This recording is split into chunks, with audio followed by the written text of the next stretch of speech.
He was a New York billionaire who had everything. She was his plain wife, the woman he kept hidden, the woman he mocked at his expensive dinner parties. For 10 years she was his quiet, invisible accessory. But she had a secret, one that was bigger than his entire empire. He thought the annual Heritage Gala was his night. He told her to find something decent to wear. What he didn't know is that she wasn't just planning to wear a new dress. She was planning to unveil a new identity, and by the end of the night, his whole world would be left in ruins. The penthouse overlooking Central Park was less a home and more a museum of Richard Grayson's ego. It was all cold marble, structural glass, and sharp, uncomfortable Italian furniture. And in the middle of it all, there was Alice. Alice Sterling, who had become Alice Grayson 10 years ago, was small, quiet, and preferred beige cardigans. Her brown hair was usually pulled back in a simple bun, not for style, but for efficiency. While Richard's world was loud, shouted commands into his phone, the roar of his helicopter, the clinking of champagne glasses, Alice's world was silent. She managed the vast, sterile penthouse. She organized the charities he donated to for the tax benefits, and she read.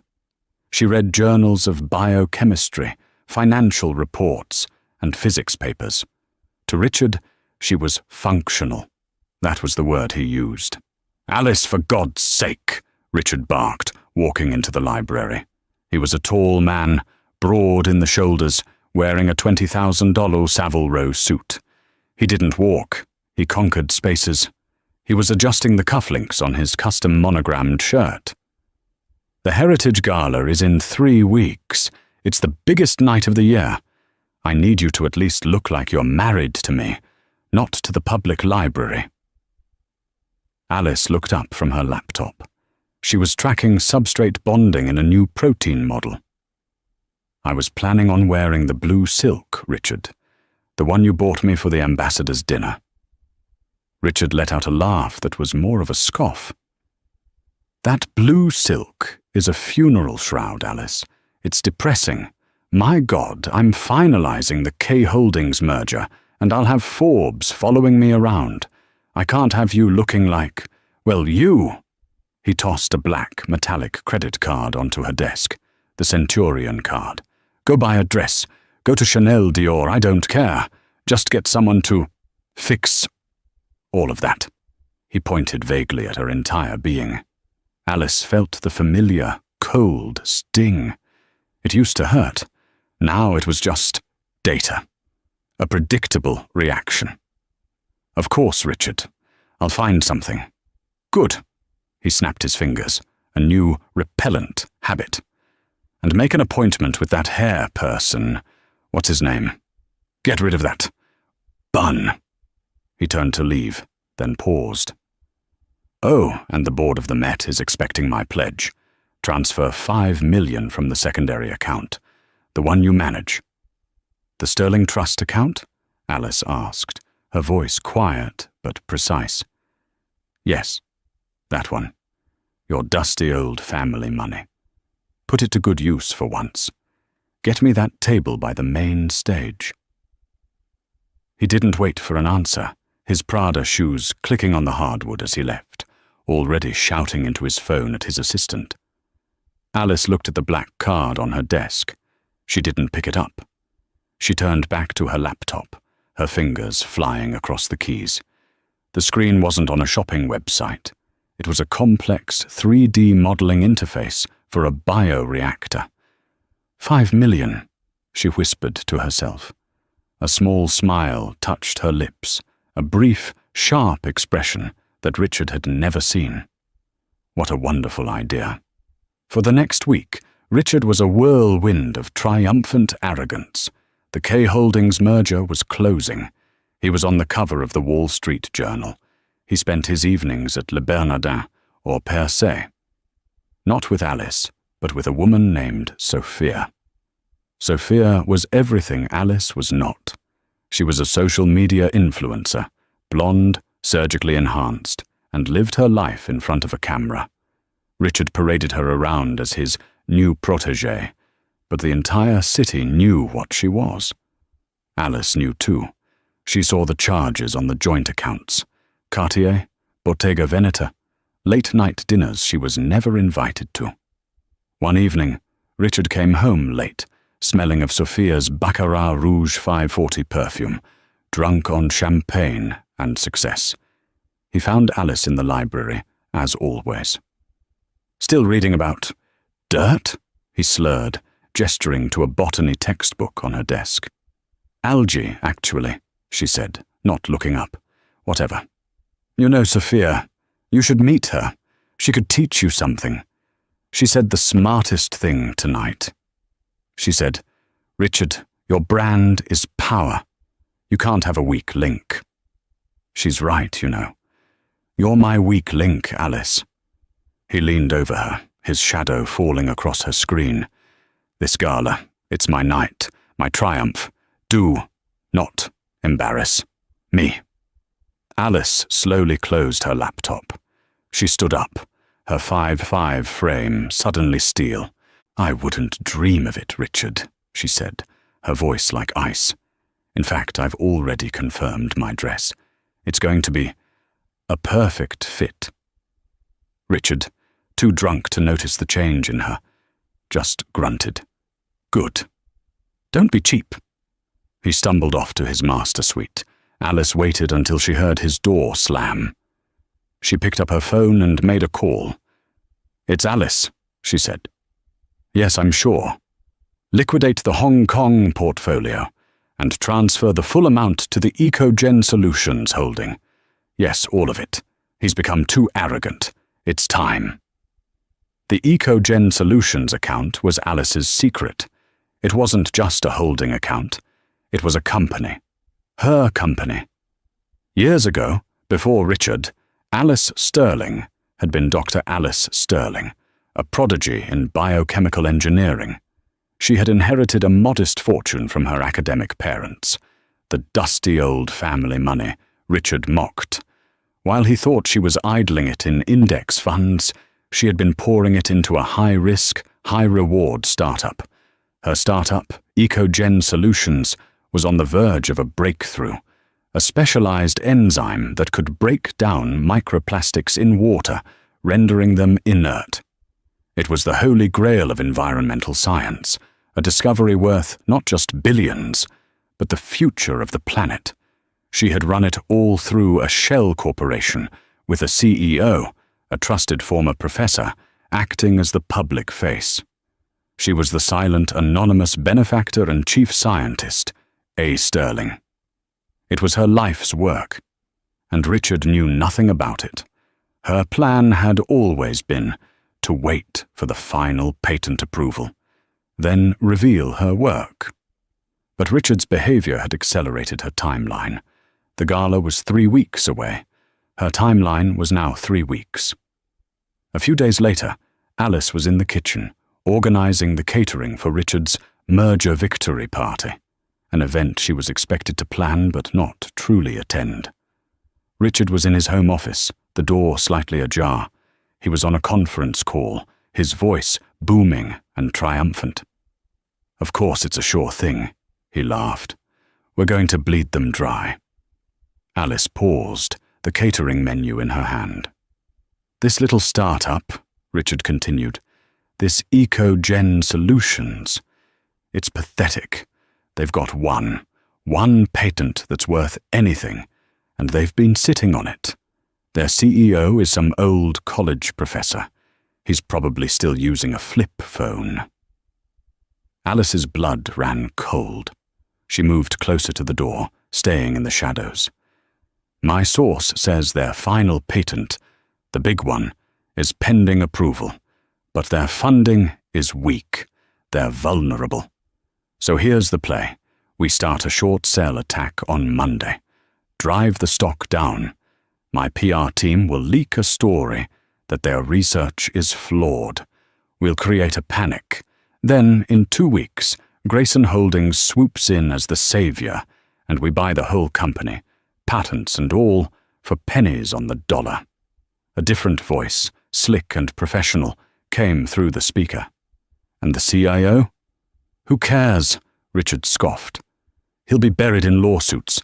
We'll offer him a severance he can't refuse. The point is, I want that plastic-eating enzyme. I don't care about the science. It's a PR gold mine. We'll rebrand it, sell it to Coca-Cola and Nestlé, and I'll be the man who saved the oceans. The keynote at the Heritage Gala. I'm not just announcing my merger. I'm going to announce my new environmental initiative. By the time I'm done, they'll be trying to give me a Nobel Prize. He laughed, a sound that made Alice's stomach turn. He was attacking her. He was trying to steal her life's work. He wasn't just a cheating, arrogant husband. He was a predator. And she was his target. He thought she was a weak link. He had no idea she was the entire chain. Alice backed away from the door, her hands shaking, but not with fear. With rage, a cold, clear, structural rage. The game had changed. This wasn't just about survival, it was about war. She went to her study and locked the door. She pulled out a new, encrypted laptop. She logged into a video conference. The face that appeared on the screen was weathered, with sharp, intelligent eyes and a famous, impeccably trimmed white beard. "Dr. Sterling," he said, "you're early. I assume this is not a social call." "Hello, Professor Davies," Alice said, her voice steady. "Change of plans. We're activating the Prometheus protocol, and I need you to make a call for me. I need a meeting with Marcus Rinaldi. Immediately." Professor Davies raised an eyebrow. "Rinaldi? The designer? I thought he retired. Hates the world." "He doesn't hate the world," Alice said, her eyes fixed on the screen. "He just hates Richard Grayson, and I'm about to offer him the one thing he wants more than retirement: revenge." Marcus Rinaldi was a ghost. 5 years ago, he had been the king of couture, a design genius who sculpted fabric into wearable art. His work was favored by royals and iconoclasts. Then he had vanished. The official story was burnout. The real story, known only to a few, was Richard Grayson. Richard, in a bid to diversify his portfolio, had been the primary investor in Rinaldi's fashion house. When Richard needed quick capital for a hostile takeover, he'd pulled his funding overnight, with no warning, just before the launch of a new collection. He'd bankrupted Marcus. The designer, a proud and sensitive man, had lost his name, his studio, and his life's work. He'd retreated to a secluded villa in Lake Como, Italy, and hadn't been seen since. Alice landed in Milan on a private jet, booked not with Richard's money, but from the EcoGen account. She had told Richard she was going to a wellness retreat in Switzerland. "Good, good," Richard had said, distracted, tapping at his phone. "Get centered, and buy a new face while you're at it." Marcus's villa was not what she expected. It was modern, clean, and filled with light, but also wasps. He'd become a gentleman apiarist, but not for bees. He raised rare, exotic wasps. "They are misunderstood," Marcus said, meeting her on the terrazzo. He was thin, elegant, and wore a simple white linen shirt. His eyes were as sharp as she remembered from his old Vogue interviews. "Everyone loves the bee. She is useful. She makes honey. The wasp. She is an architect, a predator. She is ruthlessly efficient. She has a purpose, and it is not to be sweet. I respect her." He led her inside. "I was surprised to get your call, Dr. Sterling. Even more surprised to hear who you were. I am impressed, but I do not make dresses anymore, especially not for a Grayson." "I am not a Grayson," Alice said, sitting down. She placed a thin portfolio on the table between them. "Not in any way that matters. And I am not here to ask you to dress a billionaire's wife. No. I am here to ask you to dress a CEO. I am here to ask you to be the chief designer for a new foundation I am launching, and I am here to offer you the chance to publicly destroy the man who ruined you." Marcus stared at her, his face unreadable. "That's a bold sales pitch." "It's a statement of fact," Alice said. She opened the portfolio. It wasn't dress sketches. It was a financial breakdown of her new foundation, the Sterling Rinaldi Foundation for Applied Science and Design. "At the Heritage Gala," Alice explained, "I will be the keynote speaker. Not Richard. I have already secured the 8 p.m. slot through an anonymous donation that bumped him to 9 p.m. He just doesn't know it yet. I will be announcing the final, successful patent of EcoGen Solutions, and I will be launching this." She slid the paper toward him. "A $500 million foundation. Its first act will be to fund a new, state-of-the-art design school in New York, dedicated to sustainable fashion technology. Your name will be on the building. You will have full creative control and a budget that answers to no one but you."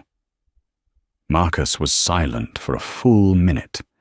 He looked at the paperwork, then at Alice's face, her plain, serious, unadorned face.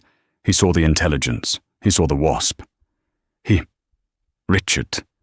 He called me a faded old queen in the post," Marcus whispered, a flicker of old pain in his eyes. "He said my work was irrelevant." "Your work is essential," Alice said. "My science can save the water. Your design can save the land. We can stop the fashion industry from poisoning the earth. We can do it together." "And the dress?" Marcus asked. "The dress," Alice said, "is not a dress. It is a declaration of war. It is the armor I will wear when I announce this. When I take the stage he thought was his. When I unveil the company he's trying to steal. I don't want to look beautiful, Marcus. I want to look inevitable." A slow smile spread across Marcus Rinaldi's face. It was a sharp, dangerous smile. "Inevitable," he repeated, savoring the word. "I like that." He walked over to a design table, covered in sketches of wasp wings and intricate nests. "He mocked you, didn't he? Called you plain, called you dowdy." "Functional," Alice corrected. "He said I looked functional." "Functional," Marcus spat the word. "He wants a doll. He wants a trophy. We will not give him one." He picked up a charcoal pencil, his hand, which hadn't sketched in 5 years, suddenly steady. "We will give him a queen," Marcus said, the pencil flying across the paper. "But not a queen of hearts, the queen of wasps. We will give him a work of architecture. We will give him structure. We will give him power. And by the time he recognizes you, Alice, it will be too late." Alice returned to New York a different person. Outwardly she was the same bun, the same beige cardigans. But inwardly she was a fortress. Richard was so high on his own success, he barely registered her return. "Did you fix your face?" he'd asked, not looking up from his phone. "It's a work in progress," Alice replied. The following 2 weeks were a blur of silent, parallel activity. By day, Richard was in his glass-walled office, executing his plan. He and his team of corporate raiders began the short-sell attack on EcoGen. He fed negative, fabricated stories to financial bloggers. "EcoGen's miracle enzyme fails in early tests," read one headline. "Sources say EcoGen CEO shopping for a quick sale," read another. The stock, held mostly by Alice's trust and her employees, began to dip. "It's working," he crowed to Sophia over dinner at Daniel, a dinner Alice was paying for. "The old professor is panicking. He's trying to find a buyer. He'll be crawling to me by next week. We'll own it all for 10 cents on the dollar." By night, Alice was in her locked study, executing her plan. First, she and Professor Davies initiated a poison pill defense for the company, a strategy they'd had in place for years. They used her own private wealth to buy back every share that wavered, driving the price up slightly, not down. This confused Richard's traders. "It's the old fool," Richard insisted. "He's spending his retirement. He's emotional. Let him." Second, she was on secure calls with Milan. Marcus had assembled his old team, the best cutters, seamstresses, and jewelers in the world, all of whom had also been burned by Richard. They worked in absolute secrecy. "The fabric, it's a new weave," Marcus explained over the video link, holding up a swatch. "It's not silk, it's a biotextile, woven from the same algae your company is synthesizing. It is dyed a deep, abyssal blue, almost black. But when the light hits it, it shines with an iridescent green, like a beetle's wing. It is living art." They were not just making a dress, they were making a statement. The jewelry was being custom-made by a private artisan from Place Vendôme in Paris. "No diamonds," Alice had insisted. "He buys Sophia diamonds." "Of course not," Marcus had sniffed. "Diamonds are for mistresses. We will use raw, uncut emeralds and conflict-free platinum. It will not be delicate. It will be geological. It will look like it was forged." Third, she was with her lawyers. They were finalizing the real paperwork. The Sterling Rinaldi Foundation was incorporated. The $500 million was moved, legally and irrevocably, into its own trust, untouchable by Richard. And then she examined the prenuptial agreement, the one Richard had forced on her 10 years ago. He had been so proud of it. His lawyers had drafted it to protect his billion-dollar fortune from her, the little librarian with her dusty inheritance. Her lawyer, a sharp-eyed woman named Ms. Wright, looked up from the document. "Mrs. Grayson, this is a work of art." "I know," Alice said. "It's completely ironclad. In your favor," Ms. Wright said, a smile playing on her lips. "It explicitly states that any assets or growth of assets from your premarital sterling trust are yours and yours alone. It also states that any debts incurred by one party without the written, notarized consent of the other are the sole responsibility of that party. Meaning, Richard Grayson has just spent the last 2 weeks committing to a hostile takeover using billions in corporate leveraged debt. He's short-selling a stock that you are about to send into the stratosphere. When Ecogen's true value is revealed, all that debt he used to short it, it's all his. All those margins will be called. He's not just going to lose money, Alice. He's going to be wiped out. And this prenup protects you, your company, and your foundation from all of it." A week before the gala, Richard was in his office, fuming. "The stock won't crash," he yelled into his phone. "What is this old man doing? Is he insane?" He saw a new charge on his black card statement. A single charge from a Milanese atelier. "Monsieur Rinaldi." The amount was staggering. He stormed into Alice's study. "What the hell is this?" he bellowed, throwing the tablet on her desk. "You spent that much on a dress? From that washed-up failure, Rinaldi?" Alice, who was practicing her keynote speech, looked at him calmly. "You told me not to be cheap." "This is obscene," he roared. "It's a waste." "It's already paid for, Richard," she said. "From my own account, in fact. I just used your card for the airline miles. You do love your miles." She smiled, the same cold, bright smile. Richard was taken aback. He was so used to her flinching, to her quiet apologies.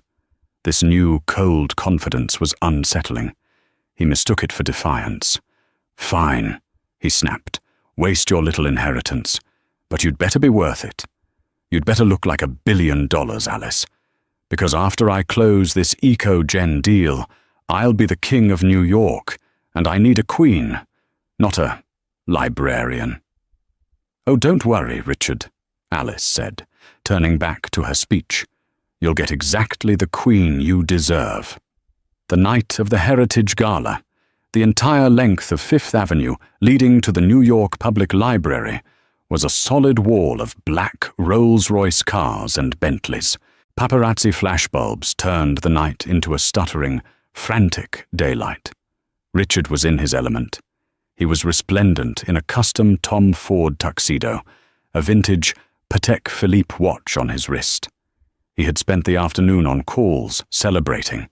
The EcoGen stock had held steady, but his sources had confirmed the board was panicked.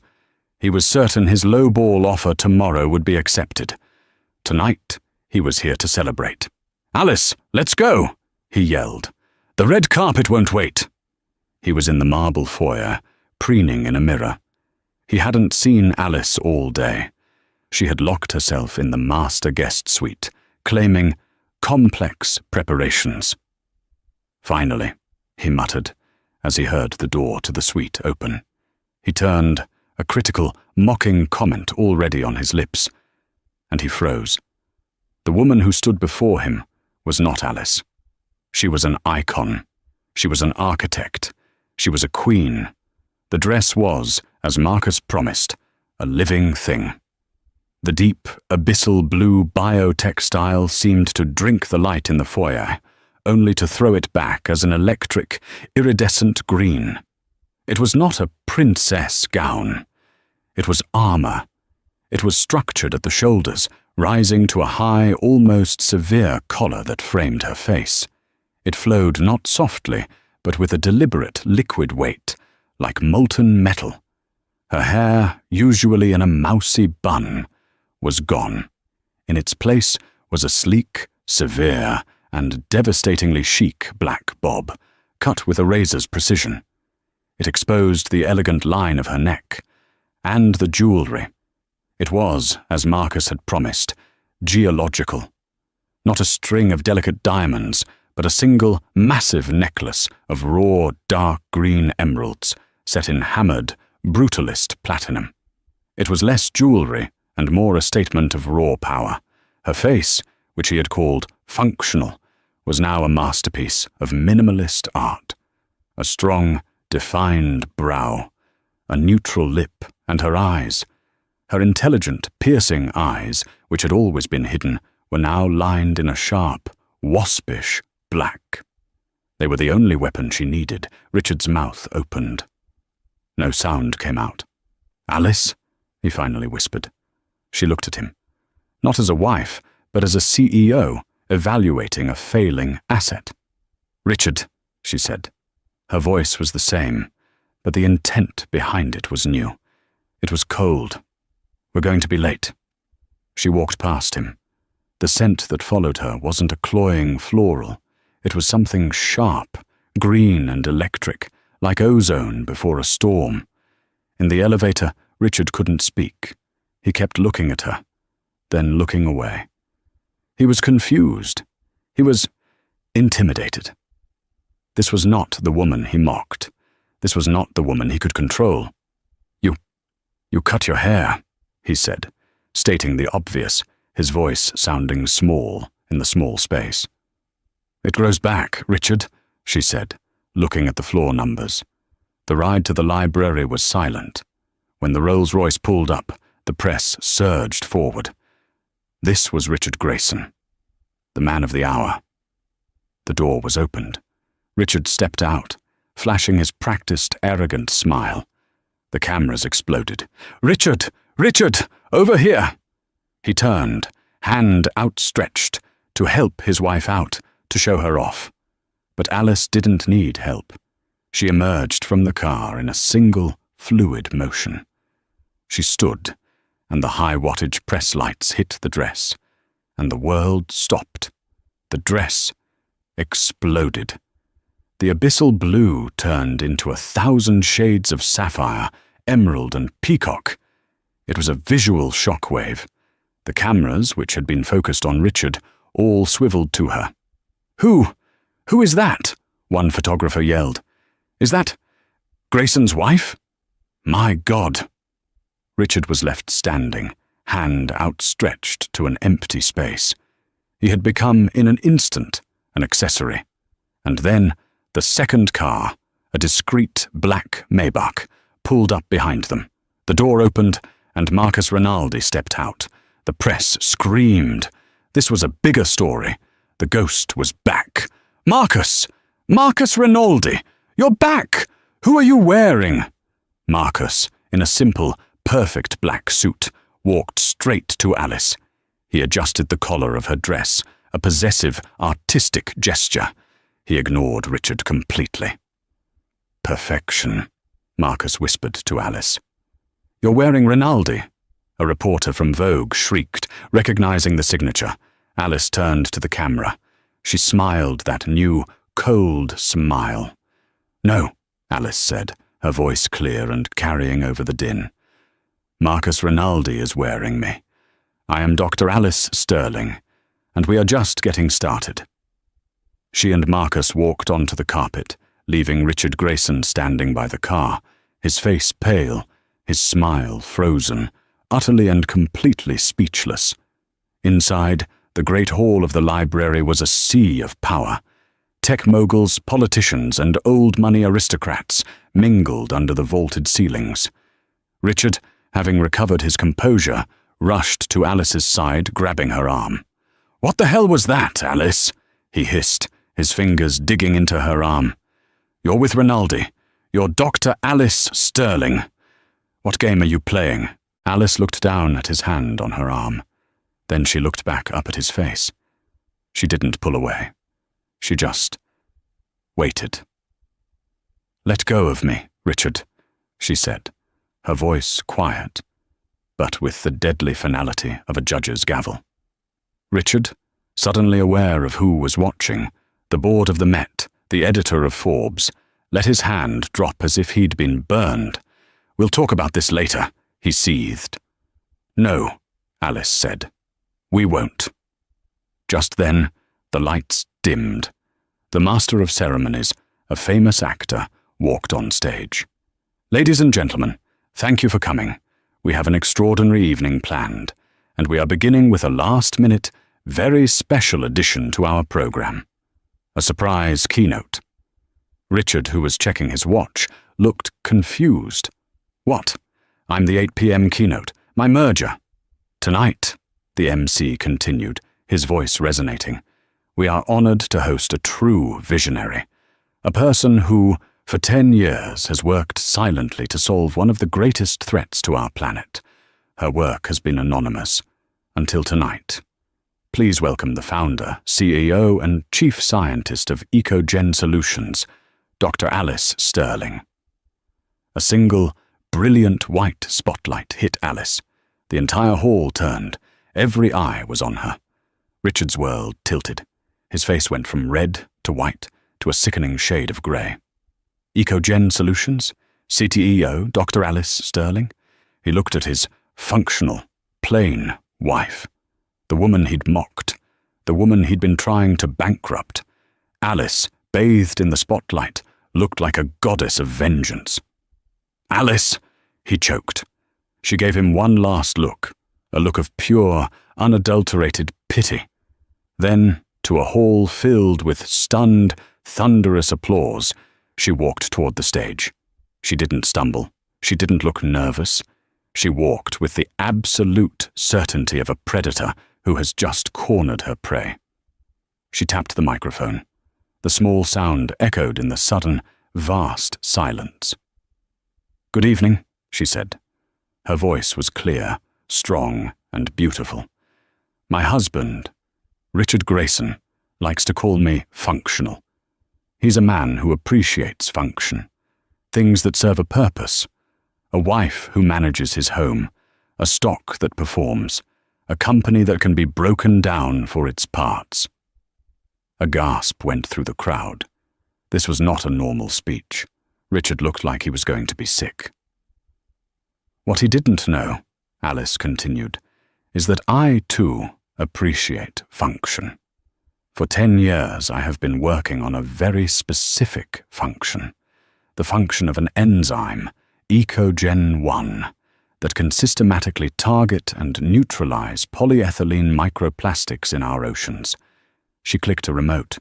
The giant screen behind her, which was supposed to show the Grayson Holdings logo, lit up with a stunning 3D animation of a molecule. As of 4 p.m. today, the United States Patent Office granted patent number 114455 to EcoGen Solutions, giving us the full global rights to this technology. This isn't a theory. This is a reality. She clicked again. A video played. A beaker of murky, plastic-filled water. A single drop of her enzyme is added, and in fast motion, the water turns crystal clear. The entire room erupted in sound. "This technology," Alice said, her voice rising, "is not for sale. It will not be rebranded or sold to the highest bidder to make them look good. It will be gifted." Richard was grabbing his head. "Gifted?" "Tonight," Alice announced, "I am launching the Sterling Rinaldi Foundation, named for myself and for the visionary artist who designed the sustainable, algae-based textile I am wearing tonight, Marcus Rinaldi." She gestured to Marcus, who stood and bowed. Another round of applause. "The foundation," she said, "will be seeded with $500 million from my own Sterling Trust." Richard collapsed into a chair. His $5 million table pledge was nothing. "The patent for EcoGen 1, Alice declared, will be placed in a public trust, available for any government or municipality to use, for free, forever. We will not profit from saving the world. We will enable it." The room was on its feet. The applause was deafening. This was history. This wasn't a merger announcement. It was a revolution. Alice held up her hand for silence. "My husband. He also taught me about investing. He taught me that a hostile takeover is how you eliminate a weak link. In the last 2 weeks, an unnamed hostile entity has tried to destroy my company, to short-sell its stock, to steal this technology. They thought EcoGen was a weak link. They thought its CEO was some old emotional professor. They were wrong." She looked directly at Richard. The spotlight followed her gaze. Every camera, every phone, every eye in the room turned to a pale, sweating, ruined Richard Grayson. "To that hostile entity, I have only one thing to say. My company is not for sale. My work is not for sale. And as of 9 a.m. tomorrow, my name is no longer Mrs. Alice Grayson." She laid the microphone down. It was the ultimate mic drop. The room exploded. It wasn't just applause. It was a roar. People were crying. Forbes and Bloomberg reporters were sprinting for the doors, their phones already to their ears. This was the story of the decade. Dr. Alice Sterling had not just transformed. She had ascended. The morning after the gala felt like waking from a fever dream. The penthouse, once an oppressive cage, now just felt empty. Mark had never come home. Anna had spent the night in the guest room, the emerald dress puddled on the floor where she'd finally torn the zipper open. She was sore, exhausted, but for the first time she wasn't afraid. She was incandescent with a cold, clear rage. At 9:00 a.m. sharp, a black town car sent by Damien's office collected her. She left with nothing but her purse and the crumpled business plan she'd slept with in her hand. She was taken to a glass and steel tower in Midtown, to the offices of Kincaid and Associates. The lobby was a hushed cathedral of white marble and money. She felt small, a fraud in last night's smeared makeup. But the man who greeted her, a sharp-eyed lawyer named Robert Kincaid, didn't look at her like a victim. He looked at her like a client. "Ms. Reyes," he said, using her maiden name. It took her a second to respond. "Mr. Rhys-Davies asked me to clear my morning. I'm at your disposal." I I'm not sure where to begin, Anna said, her voice trembling. We begin at the beginning, Kincaid said, gesturing to a seat in a stunning conference room overlooking Central Park. First, let's establish who you are. And second, let's deal with who you were. He slid a leather-bound portfolio across the table. These are the incorporation documents for the Haven Project. It has been registered as a 501c and 3 non-profit organization. The $10 million grant has been placed in escrow pending your signature. You are listed as founder and chief executive officer. Your starting salary is negotiable, but the articles of incorporation list a $1 a year stipend per Mr. Rhys Davies' notes. He said you'd understand. Anna stared at the words. Anna Reyes, CEO. He's giving me all of it? Mr. Rhys Davies is not giving you anything, Ms. Reyes. He is investing. He is a venture capitalist. He is investing in your intellectual property. Kincaid tapped the old folded blueprint she'd placed on the table. His analysts ran the numbers on your original plan. They project that, with this seed funding, your model will be self-sustaining within 36 months.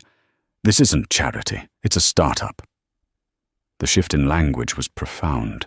She wasn't a charity case, she was a CEO. Now, Kincaid said, his tone shifting from business to battle. As your legal counsel, I've taken the liberty of drafting a second document. He slid another, thicker document over. Petition for dissolution of marriage, Reyes versus Harrison. Mark will fight this, Anna whispered, her hand instinctively going to her stomach. He has an ironclad prenup. He'll say the baby. The prenup, Kincaid said with a thin, cold smile, is a fascinating piece of paper. It stipulates that in the event of a divorce, you are entitled to a one-time payout of $50,000, forfeiting all other claims. It's built entirely on the premise that Mark Harrison is a legitimate businessman of significant assets. He leaned in. But he's not. The entire foundation of Harrison Capital is fraudulent. The prenup was signed under false pretenses, as you were induced to marry a man whose entire career is the fruit of a criminal act.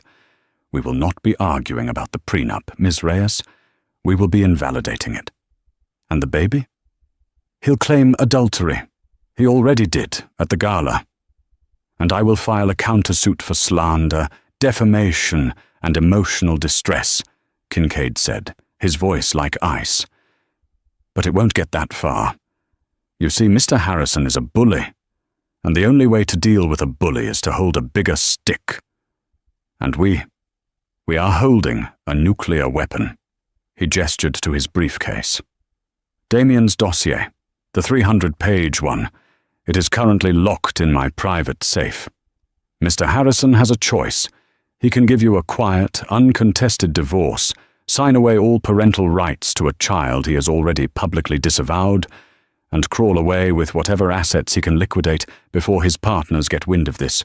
Or I can make one phone call to the U.S. Attorney for the Southern District of New York. Anna felt a chill. Does he want you to do that? Mr. Rhys Davies wants justice, Kincaid said carefully. But he has left the precise form of that justice entirely in your hands. So, Ms. Reyes, what do you want to do? Anna looked at her name on the CEO papers. Then she looked at the divorce petition. She thought of the man who had called her a broodmare. The man who had raised his hand to her. I want him gone, she said, her voice no longer trembling. I want him out of my life, and I want him away from my child. Excellent, Kincaid nodded. Then let's get to work. The confrontation happened 2 weeks later. Anna had been moved into a secure, high-end corporate apartment in Tribeca, paid for by the Haven Project. She had a new phone, a new bank account, and a 24/7 security detail, courtesy of Kincaid. Mark, who had been hiding in the Hamptons, finally surfaced for a legal meeting. He strode into Kincaid's office, flanked by a bulldog of a lawyer, looking haggard, but still arrogant. "This is a joke," Mark spat, throwing the petition onto the table. "You're getting nothing, Anna. You hear me? That thing in your belly? I'll prove it's not mine. I'll have you destitute." "Mr. Harrison," Kincaid said smoothly, "my client is not asking for anything. In fact, she is waiving all rights to spousal support and any claim on your assets, fraudulent though they may be." Mark blinked, confused. "What? Then what is this? A shakedown?" "My client wants two things," Kincaid said.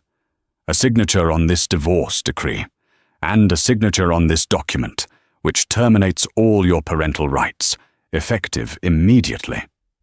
Mark's lawyer laughed. "You're insane. No judge would—" "We're not going to a judge," Kincaid said. He picked up the heavy bound dossier and dropped it on the table with a sound like a gunshot. "What's that?" Mark's lawyer asked. "That," Kincaid said, "is the end of your client's career. It's a 300-page, fully sourced investigation detailing 8 years of wire fraud, intellectual property theft, and securities violations, all originating from a single stolen algorithm in 2017. It proves, beyond a shadow of a doubt, that Harrison Capital is a criminal enterprise." Mark's face went from red to a ghostly white. "This is a courtesy copy," Kincaid continued, his voice a silky, lethal purr. "The originals are prepared for submission to the SEC, the U.S. Attorney's Office, and perhaps most painfully, the New York Times. Mr. Rhys Davies has, at my client's request, agreed to refrain from filing. He is sentimental. He wishes to give Ms. Reyes the honor of this decision." Anna looked at Mark. He was, for the first time, truly small. He was a cornered, pathetic animal. "Sign the papers, Mark," Anna said. It wasn't a plea. It was a command. You're a bitch," he stammered. "And you're a thief," Anna replied. "But I'm a thief you get to walk away from. Sign them, or Mr. Kincaid makes his calls. You have 10 seconds. Mark looked at his lawyer, who was pale and slowly shaking his head, advising him to fold. With a trembling, furious hand, Mark Harrison grabbed the pen and signed his name. He signed away his marriage. He signed away his child. He stood, his chair scraping. "You'll regret this, Anna." "No, Mark," Anna said, standing to meet his gaze, her pregnant belly between them like a shield. "You'll regret everything. I'm just getting started." He stared at her, this new woman he didn't recognize, and then he fled the room. Anna didn't watch him go. She turned to Kincaid. "Now, let's find me a building." The next 6 months were a blur of creation. Anna worked. She poured every ounce of her old Wharton ambition and her new, fiery purpose into the Haven project. She found a dilapidated, beautiful brownstone in Brooklyn that was in receivership. She bought it outright with the grant money. She was there every day, 8 months pregnant, in steel-toed boots and a hard hat, arguing with contractors. "Look, Ms. Reyes," the foreman, Sal, had said. "This plumbing is shot. The whole stack. It's another 60 grand. Take it or leave it." "I'll leave it, Sal," Anna said, unrolling a blueprint. "Your bid specified full code compliance. The current stack violates sections 401.3 and 402.5 of the City Plumbing Code. That means you are responsible for the replacement, not me. Or I can call the Department of Buildings and have your license suspended for filing a fraudulent T1. Your choice." Sal stared at her, then broke into a grin. "You're a killer, lady. Fine, I'll eat it. But the windows are extra." "Fine," Anna snapped back. "But I want them by Tuesday." She hired a small, dedicated staff, a brilliant, cynical social worker named Maria, who became her COO, and a retired NYPD detective who ran her security. She wasn't just building a shelter, she was building a fortress, a launch pad for women who, like her, had been told they were nothing. 2 weeks before the Haven's grand opening, Anna went into labor. It was a fast, grueling 24 hours. She wasn't in a luxury penthouse suite. She was in a standard room at Brooklyn Methodist, her hand being crushed by her new COO, Maria. "You're doing it, boss," Maria panted, sweat on her own forehead. "Push." And then, the cry. "Congratulations, Mama," the doctor said, smiling. "It's a beautiful, healthy girl." Anna froze. A girl? 7 pounds, 2 ounces. Perfect. They laid the baby on her chest. Anna just wept. Mark had been so certain. He'd paid a private doctor, a friend, for an early result test. "It's a boy," he'd announced. "My heir." He'd been building a narrative, a lie, just like everything else. She looked at her daughter's tiny, perfect face. "Sophie," Anna whispered. "Your name is Sophie.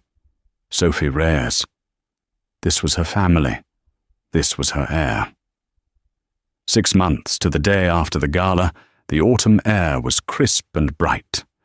Anna Reyes stood on the steps of the fully restored, magnificent Brooklyn brownstone.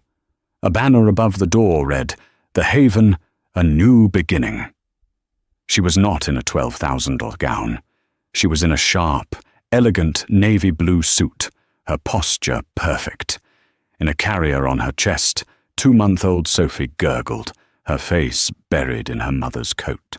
The crowd was a mix of journalists, city officials, Sal the contractor, who had tears in his eyes, and the first 5 families who would be moving in that day. 6 months ago, Anna said, her voice clear and amplified by the microphone, I was told I was worthless. I was in a room full of powerful people, and I had never felt more powerless. I was told my only value was as a vessel. I was an accessory, an object, a liability. She paused, looking at the women beside her. The world is full of people who will try to write your story for you. They will tell you what you are worth, and what you are allowed to have. Today, this building is our answer. She pointed to the gleaming, solid oak door. This is not a shelter. A shelter is a place you hide. The Haven is a place you prepare. This is a launch pad. We don't just give you a bed, we give you a lawyer. We don't just give you food, we give you job training, child care, and a new suit for your first interview. We don't just keep you safe, we make you strong. She unhooked Sophie's carrier, handing her daughter to Maria. She stepped forward to the purple ribbon. It is my profound honor, she said, her voice thick with emotion, to declare the Haven officially open. She took the giant scissors and cut the ribbon. The applause was thunderous. The press swarmed. Ms. Reyes, what about Mark Harrison? Is it true he's facing federal investigation? A reporter shouted. Mr. Harrison's legal troubles are his own, Anna said, her voice cutting, calm. My focus is on the women and children inside this building. Next question. Anna, what about your benefactor, Damian Rhys-Davies? He funded this. Is your relationship personal? Anna scanned the back of the crowd. He was there. He stood across the street, leaning against a black car, Mr. Kincaid by his side. He wasn't stealing her spotlight. He was just watching. Anna turned back to the reporter, a small, confident smile on her face. Mr. Rhys-Davies is a visionary investor, she said. He saw the potential in a forgotten business plan, just as he sees potential in this city.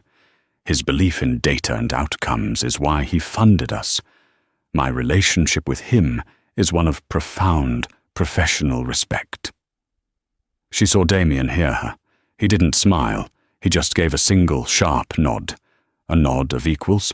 A nod that said, Job well done, CEO. Thank you, everyone, Anna said, turning away from the cameras. She took Sophie back from Maria. That was amazing, boss, Maria said, beaming. It was just the beginning, Anna said, kissing her daughter's head. The press is handled. Let's get our families settled. And Maria? Yes? I want the budgets for the Chicago expansion on my desk by Monday. Anna Reyes adjusted her daughter, pushed open the heavy oak door, and walked into the house she had built. Not from a handout, but from a blueprint. And this time, she was the one holding the keys. And so, Dr. Alice Sterling didn't just get a new dress, she reclaimed her name. She proved that the plain and functional people we overlook are often the ones holding the real power. Richard Grayson built an empire of glass and ego, but Alice built one on a foundation of genius, patience, and a steel-trap mind. She didn't just get revenge, she got justice, and she saved the world in the process. What did you think of Alice's transformation? Was her revenge complete, or was it just the beginning? Let me know your thoughts in the comments below.